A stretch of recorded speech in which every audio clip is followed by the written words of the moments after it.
Servus Leute und herzlich willkommen zu einem weiteren Battlefield 2042 Video beziehungsweise dem ausführlichen Battlefield 2042 Settings Guide. Ich hatte ja schon einmal ein Video zur Beta gemacht beziehungsweise zu den Beta-Settings. Da ist aber einiges mittlerweile dazugekommen. Wir können auch vertieftere Einstellungen nun vornehmen und dementsprechend gehe ich einmal mit euch komplett durch die Settings durch. Das heißt allgemein, das heißt Anzeigeeinstellungen, Sound-Settings, welche Controller-Belegungen, welche Sensitivity-Einstellungen bzw. wie sich das Ganze gegensätzlich beeinflusst, die Controller-Belegungen und weitere Extra-Einstellungen. All das im heutigen Video, also bleibt gerne mit am Start. Beginnen werden wir also mit den allgemeinen Einstellungen. Einmal vertikale Sicht invertieren, das steht bei mir auf personalisiert, weil ich alles auf ausgestellt habe mit Ausnahme der Luftfahrzeuge. Das heißt, dass man einmal umkehrt, ob man nach oben bzw. nach unten fliegen kann. Ganz einfach so, wie ihr das ja von jedem Flugsimulator bzw. allen anderen flugrelevanten Games kennt. Da möchte ich, dass, wenn ich mit dem Stick nach unten ziehe, die Nase des Flugzeuges eben hochgeht oder des Helikopters und andersrum. Alles andere ist auf ausgestellt. Erster wichtiger Punkt ist das Kamerawackeln. Das müsst ihr, soweit es möglich ist, nach unten stellen. Geht leider nur auf maximal 50%. Weniger geht nicht. Alles andere vernebelt euch die Sicht und ja, erschwert euch einfach nur das Aiming. Also das unbedingt auf das Minimum herunterschrauben.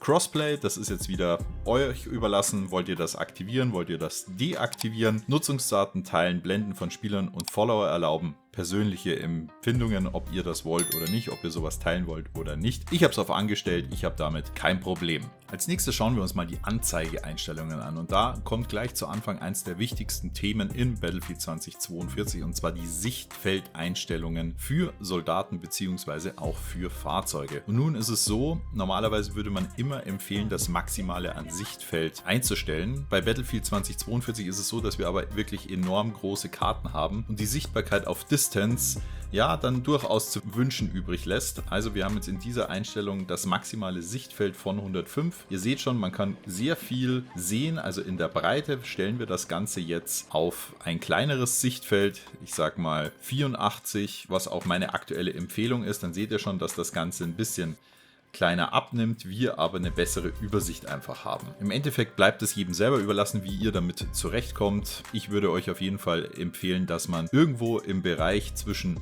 74 bis 84 einmal startet und je nachdem, wie ihr euch dann damit wohlfühlt, kann man das mit Sicherheit nochmal nach oben setzen. Allerdings ist es mir auch schon beim Spielen aufgefallen, dass sich da einfach von der Sichtbarkeit der gegnerischen Soldaten da einiges tut. Anders verhält es sich bei Fahrzeug Third-Person-Sichtfeld. Das würde ich auf jeden Fall auf das Maximum hochsetzen. Ganz einfach, weil ihr, egal ob ihr jetzt im Hubschrauber, Fahrzeug oder whatever unterwegs seid, so viel wie möglich um euch herum sehen solltet. Nächster Punkt ist das ADS-Sichtfeld. Schaltet man diese Option ein, ist die Vergrößerung der Waffenvisierung relativ zu dem von dir festgelegten Sichtfeld. Ganz einfach erklärt, wenn ihr zusätzlichen Waffenzoom haben wollt, wenn ihr mit der Waffe reinzoomt, dann müsst ihr das auf Ausstellen. Das sieht dann so aus. Ihr merkt, dann zoomt die Waffe einmal mehr rein. Und wenn man das nicht möchte, dann schaltet man das auf ein und dann hat man nur diesen minimalen Versatz, aber relativ bleibt das gleich. Ich habe mir angewöhnt, das immer auf ein zu lassen, weil ich ganz einfach dieses zusätzliche Zoomen nicht möchte. Aber das ist kein Muss. Ich kenne auch viele Leute, die mit diesem zusätzlichen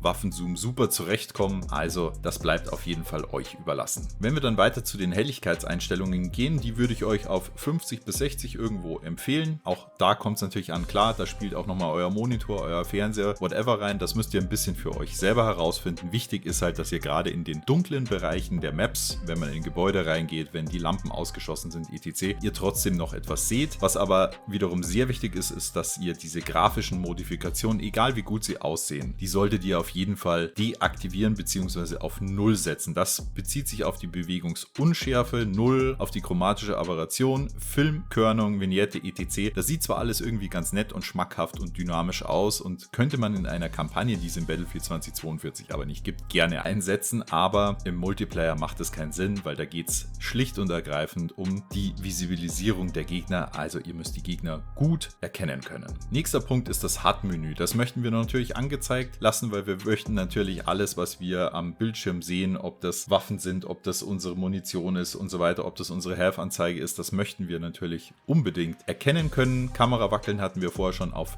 50 heruntergebracht. aufgepasst. Soldatenkompass muss immer aktiv sein. Den würde ich auf jeden Fall, wie gesagt, immer auf aktiv lassen. Fahrzeugsitz einsetzen, das könnt ihr für euch selber entscheiden. Ich habe es auf ein. Wenn ihr farbenblind seid, habt ihr hier die Möglichkeit, das auszuwechseln. Ansonsten habt ihr hier die Farben für eure Truppmitglieder bzw. für die Verbündeten. Feinde sollten irgendwie rot sein, das passt, damit ihr die auch wirklich gut erkennt. Ich weiß nicht, ob da ein Bug ist, weil ich kann an der Stelle aber auch nichts ändern, so wie es in sonstigen Teilen eben auch der Fall war. Keine Ahnung, woran das liegt. Vielleicht gibt es da nochmal ein Update dazu. Aktuell auf PlayStation zumindest kann man es nicht ändern, warum auch immer. Wir haben den Kill-Log, den haben wir auf jeden Fall auf ein, dass ihr seht, wer von wem getötet wurde, und das würde ich auch nicht nur auf den Trupp beschränken, sondern eben auf alle, dass ihr ganz klar erkennt, ob um euch herum etwas passiert, beziehungsweise wo das Ganze passiert. Nächste wichtige Einstellung ist das Fadenkreuz. Da setzt ihr die Deckkraft auf jeden Fall auf 100%. Das heißt, dass sich euer Fadenkreuz nicht mit der Umgebung vermischt, sondern immer heraussticht. Die Fahrzeugprojektion habe ich auf ausgestellt.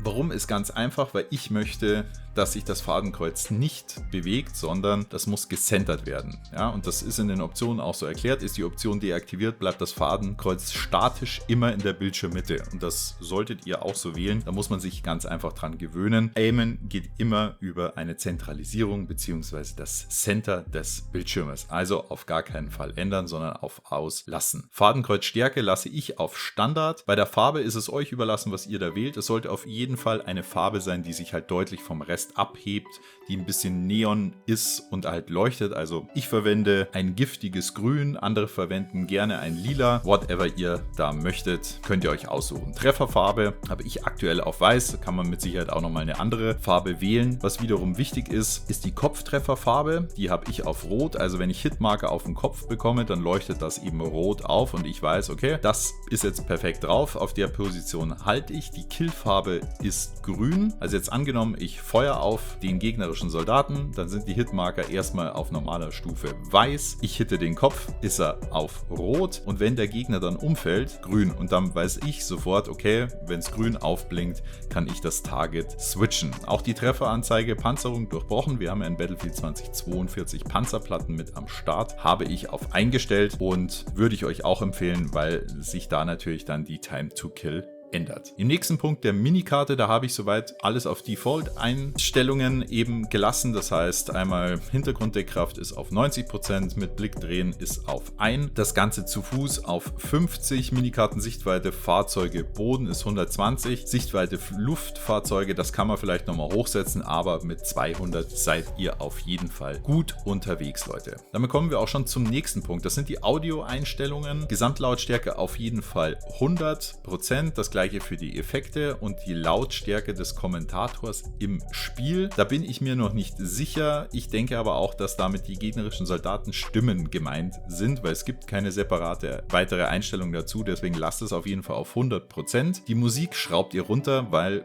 die bringt euch außer, naja, ein gutes Feeling im Game nicht viel. Und wichtig ist, dass ihr Steps hört, dass ihr Soundeffekte hört. Wo schießt jemand, von wo schießt jemand, wo kommen die Gegner angelaufen. Von daher müsst ihr das auf dem Niveau halten, dass ihr so viel wie möglich von eurer Umgebung mitbekommt. Ich verwende aktuell 3D-Kopfhörer und Trefferanzeige BF2042, also an der Stelle, ich kann euch nur noch mal ans Herz legen, ich weiß, es gibt noch einige, die ohne Kopfhörer spielen, das ist aber wirklich nicht mehr State of the Art, sagen wir es mal so. Wenn ihr wissen wollt, wo die Gegner herkommen, dann pflanzt euch auf jeden Fall Kopfhörer über den Kopf bzw. ins Ohr und schaut, dass die Settings richtig eingestellt sind. Untertitel brauche ich nicht, sind bei mir auf Aus. Dementsprechend ist die Untertitel-Textgröße auch eingestellt. Dementsprechend könnt ihr, wenn ihr Untertitel haben wollt, dann blendet sie euch ein. Das ist ganz nach eurem Empfinden. So, und damit kommen wir zur nächsten spannenden Section. Das sind nämlich die Controller-Konfigurationseinstellungen. Ich habe meine Steuerung Soldat auf Standard, die Tasten auf Alternativ. Was sich dadurch ändert, ist ganz einfach, dass wir auf R3 Ducken haben und nicht mehr den Nahkampfangriff. Der ist dann eben eben gewechselt und kann ich wirklich nur jedem nahelegen, dass man diese Option wählt, damit ihr im Gunfight auch Crowd shooten könnt. Das sollte einfach etwas sein, was man sich über die Zeit antrainiert, weil ihr durch dieses Abknien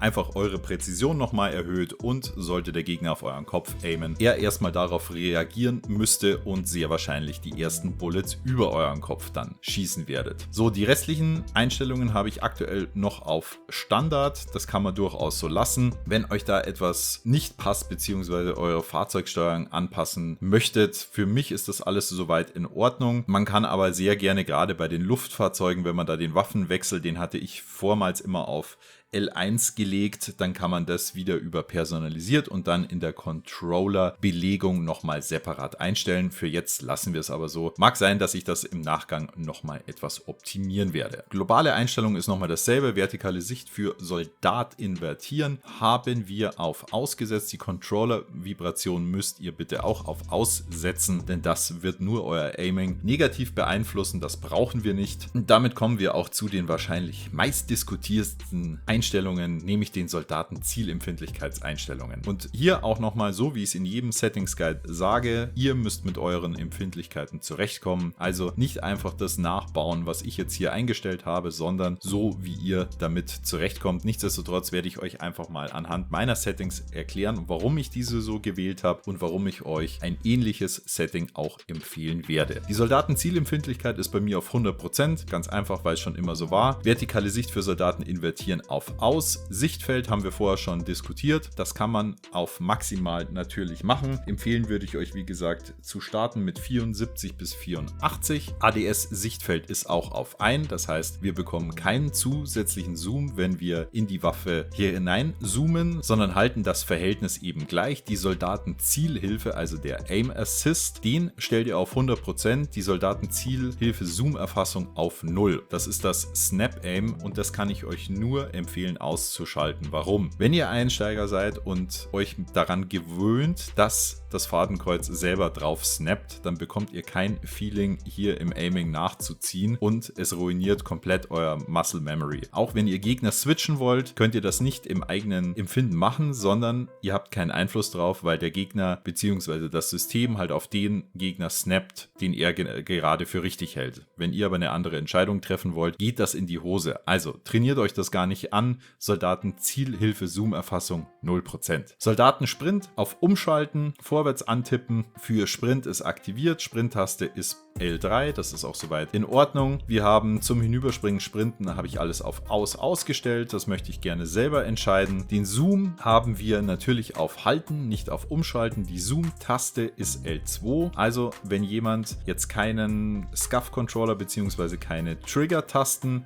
an eurem Controller habt, dann kann man sich natürlich überlegen, ob ich Waffenzoom und dann Schießen jeweils auf L1 bzw. R1 lege, damit ich einfach den kürzeren Widerstand an den Pedals habe. Das kann man machen, das könnt ihr über die Controller-Belegung später noch einstellen. Das zeige ich euch und im Zweifel könnt ihr das sogar über euer PlayStation-Menü, also über die normalen Standardeinstellungen, auch wechseln im PlayStation-Menü. Wie es auf anderen Konsolen bzw. am PC braucht man das ja sowieso nicht geht, kann ich euch an der Stelle jetzt leider nicht sagen. Wir gehen mal von den normalen Standards aus. Das heißt, ich habe Zoom-Taste auf L2. Ich habe stabiles Zielfernrohr auf Halten und da kommt jetzt ein kleiner Hack. Das legt ihr natürlich auch auf L2. Das heißt, seid ihr mit der Sniper im Visier, dann ist diese Taste gedoppelt und dementsprechend müsst ihr nicht nochmal irgendeine dritte Taste drücken, sondern ihr seid natürlich im Zoom und damit auch schon im stabilen Zielfernrohr. Sehr hilfreich, insbesondere für Snipen. Die Soldaten-Zielempfindlichkeit habe ich ebenfalls auf 100%. Und warum? Kann ich euch ganz einfach erklären. Ich möchte nämlich, dass egal ob ich im Zoom oder im Hüftfeuer bin, dass sich das Ganze komplett gleich anfühlt.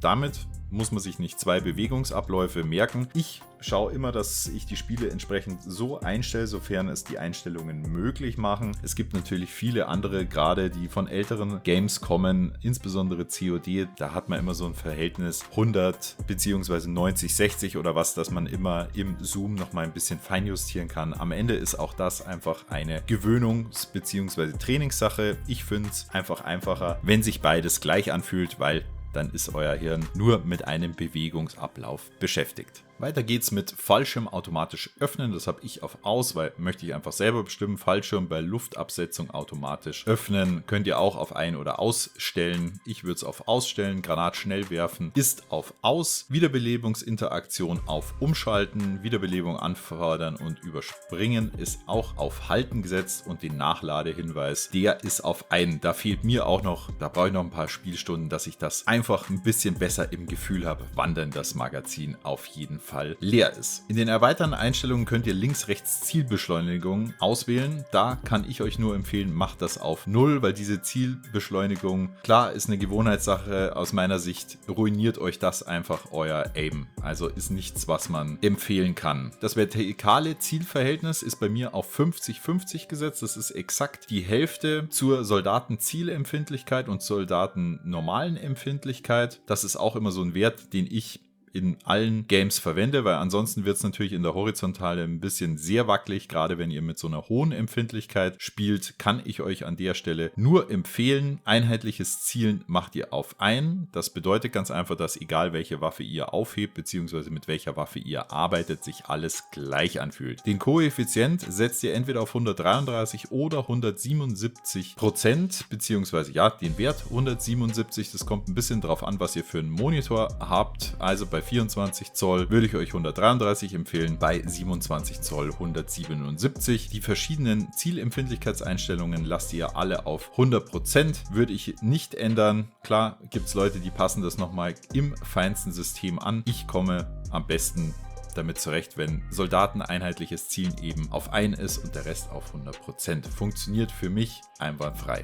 Als nächstes kommen wir zur Fahrzeugsteuerung. Fahrzeugzielempfindlichkeit 60%, das setze ich nicht auf 100%, ansonsten wird das sehr, sehr wackelig. Kann ich euch auch einen Wert zwischen 50 und 60 empfehlen. Vertikale Sicht für Kettenfahrzeuge invertieren ist aus. Wie ich vorher schon mal gesagt habe, ist das einzige, wo ich das angestellt habe, eben bei Flugzeugen. Sichtfeld schrauben wir auf das Maximum. Steuerung für Panzer und eben die zusätzlichen Schützen könnt ihr dann ebenfalls auf 60% stellen, dass das Ganze nicht ganz so wackelig wird. Zoom ist das gleiche wie beim Soldaten, also sprich auf L2 gesetzt. Vertikale Sicht für Luftfahrzeuge, hatte ich schon gesagt, haben wir auf eingestellt. Ganz einfach, dass die Nase, wenn ich nach unten ziehe, nach oben geht und nicht andersrum. Hier habe ich die Empfindlichkeit aufs Maximum geschraubt, ganz einfach, weil die Luftfahrzeuge, die müssen ein bisschen mehr beweglicher sein, weil ansonsten habt ihr in Dogfights oder Helikopterfights ganz einfach keine Chance. Das Ganze übernehme ich auch, wie beim Soldaten auch, 50-50 für das vertikale Sichtverhältnis. Ganz einfach, dass ich nach oben nicht so sehr wegsippe und dass die zielbezogene Fahrzeugsteuerung, das ist jetzt ein ganz interessanter Punkt.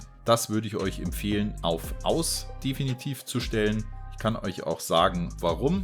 Dafür bestellen wir uns jetzt mal auf die Schnelle und ganz entspannt ein Fahrzeug. So, kommt er schon angescheppert, der gute Tank. So, und zwar, wenn ich jetzt mit diesem Fahrzeug fahre und ich fahre nach vorne und drehe meinen Turm, also sprich die Sicht, dann fährt das Fahrzeug trotzdem nach vorne weiter. Das gleiche wie bei zurück. Habt ihr jetzt diese Option auf eingestellt, also Fahrzeuge, zielbezogene Fahrzeugsteuerung, ja, dann würde ihr, also wir fahren jetzt, hier ist ein Gegner, ich drehe meinen Turm, ich drehe weiter, dann fängt auf einmal das Fahrzeug an zu bremsen, beziehungsweise sich in die Richtung zu bewegen, in die ihr schaut. Und das ist genau das, was wir eben nicht erreichen wollen. Wir möchten, dass wir das getrennt beziehungsweise entkoppelt voneinander haben, dass wir einfach besser reagieren können. Also, auch hier die Empfehlung, lasst das auf jeden Fall auf Aus. Controller Feinjustierung, auch nochmal ein sehr spannendes Thema. Wie gesagt, Controller Vibration wollen wir auf jeden Fall aushaben. Dann geht es zu den zentralen Todzonen, die habe ich auf 13 und 15 gesetzt, genauso wie in Battlefield 5 und Battlefield 1 die maximale Inputgrenze auf 100%. Das gleiche kann man auch bei dem rechten Stick lassen. Ich habe nur die maximale Inputgrenze auf dem rechten Stick, also auf meinen Aiming-Stick auf 83 runtergesetzt. Das ist aber ein Wert, den müsst ihr für euch selber ermitteln. Das Wichtige ist einfach, dass ihr euch damit wohlfühlt und vor allem das Aim auch halten könnt. Ja, dass die Kugeln nicht all over the place gehen. Jetzt ganz wichtig, die Todzonen für unsere Trigger-Tasten. lassen, also L2 und R2. Habt ihr das Ganze jetzt gewechselt auf R1 und L1, gilt es natürlich für diese Tasten. Und zwar, was damit gemeint ist, ist der Weg bzw. der Widerstand, wie lang ihr die Taste drücken müsst, bis geschossen wird. Und dementsprechend ist es natürlich wichtig, dass wir den Wert so niedrig wie möglich halten, damit die Taste so schnell wie möglich reagiert. Deswegen setzt ihr das auf das absolute Minimum. Das ist einmal 0, 5, 0 und nochmal 5. Weiter geht's mit den Zugänglichkeitseinstellungen. Das ist einmal die Menü-Sprachausgabe. Ihr könnt einmal nochmal den Modus farbenblind auswählen. Das ist aber das, was wir uns schon mal angeschaut haben. Also hier gibt es keine neuen Erkenntnisse für uns. Untertitel hatten wir auch schon besprochen und die Steuerung, das haben wir alles all over in den vorherigen Settings schon mit eingegeben. Abschließend kommen wir jetzt nochmal auf die Controller-Belegungen und da könnt ihr nochmal ganz individuell einstellen, wenn ihr irgendwelche Veränderungen daran haben möchtet. Zum Beispiel, ihr möchtet jetzt die komplette Karte angezeigt haben, dafür möchtet ihr jetzt beispielsweise lieber die Punktetabelle eingeblendet haben, dann könnt ihr das hier über die einzelnen Chapter nochmal fein justieren. Ich denke aber, wenn man mit den alternativen Einstellungen fährt, da hat man schon das meiste so eingestellt, dass es für mich jedenfalls passt. Wie gesagt, die einzige Ausnahme wird bei mir nochmal Pilot sein. Da werde ich nochmal nachjustieren, je nach Waffenwechsel. Gerade im Flugzeug ist es sehr hilfreich, wenn man für den Waffenwechsel eben nicht umgreifen muss, sondern das über eine andere Taste regelt. Letzter Punkt, Extras, das ist einfach Hilfe, rechtliche Hinweise und so weiter. Das ist, ich denke, für uns alle irrelevant und jetzt nicht zwingend erforderlich, das anzuschauen bzw. anzugehen. Und dementsprechend würde ich sagen, seid ihr jetzt wirklich auf einem sehr, sehr guten Stand, wie ihr wunderbar in dieses Spiel hinein starten könnt, wie ihr durchrasieren könnt und wie ich in meinem letzten Video auch schon gesagt habe, Settings ist die absolute Basis, um hier gut reinzukommen. Wenn ihr noch Rückfragen dazu habt, beziehungsweise ja, noch weitere Guides im Speziellen sehen wollt, keine Sorge, es kommen sowieso noch Map Guides, Waffen Guides, Movement Guides, etc. Dann lasst es mich sehr gerne in der Kommentarsektion wissen. Packt mir auch gerne rein, ob euch das Ganze geholfen hat, beziehungsweise wie ihr damit zurechtgekommen seid. Und dementsprechend würde ich sagen, sehen wir uns zum nächsten Video, beziehungsweise zum nächsten Livestream auf Twitch bei der Gelegenheit. Ich werde mit Sicherheit im jetzigen Moment oder vielleicht auch nicht auf Twitch online sein, also lohnt sich auf jeden Fall da auch mal kurz vorbeizuschauen, ein Follow dazulassen und dann sehen wir uns auf entspannt auch gerne im Livestream, beziehungsweise zum nächsten Video. Haut in jedem Fall rein, Leute, und bis dann, euer A-Team. Und weil die Nachfrage zum Umschalten im PSN-Menü auch nochmal aufkam, zeige ich euch das an der Stelle auch nochmal. Und zwar könnt ihr im Menü über Zubehör, über Controller,